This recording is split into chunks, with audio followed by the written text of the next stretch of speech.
அதுக்கு நான் தாவேகா தலைவர் விஜயை பாராட்டியே ஆகணும். அவருக்கு நன்றி.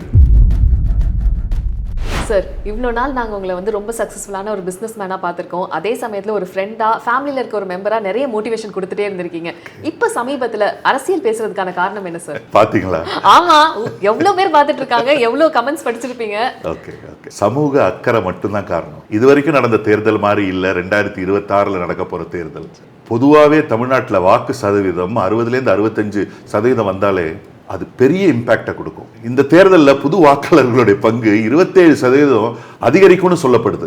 அதுக்கு காரணம் தாவேகா தலைவர் விஜய். அதுக்கு நான் தாவேகா தலைவர் விஜயை பாராட்டியே ஆகணும். அவருக்கு நன்றி. இளைஞர்கள் பொதுவா தேர்தல்னாலே ஒரு பொது விடுமுறையா தான் பார்ப்பாங்க.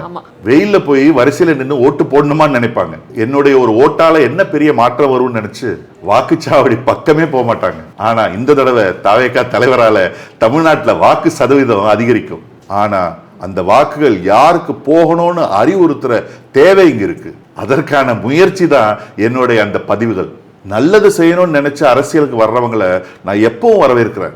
நல்லது நினைச்சா மட்டும் பத்தாது, அது செயல்படுத்துற திறமை இருக்கான்னு பார்க்கணும். மக்களுக்கு ஒரு பிரச்சனைனா அதுக்கு ஆதரவா நிக்கிறவரான்னு பார்க்கணும். இப்படி எல்லா தளத்திலையும் பார்த்து தகுதியானவங்களுக்கு உங்க வாக்குகளை போடணும். எந்த ஒரு அரசியல் கட்சியிலையும் நீங்க இல்லாம வேணா இருக்கலாம், ஆனா அரசியல்ல இருந்து உங்களால விலகி இருக்கவே முடியாது. யார் ஆட்சிக்கு வரணும்ன்றதை விட யார் ஆட்சிக்கு வரக்கூடாதுன்றது முக்கியம். சிந்திச்சு வாக்களிங்க.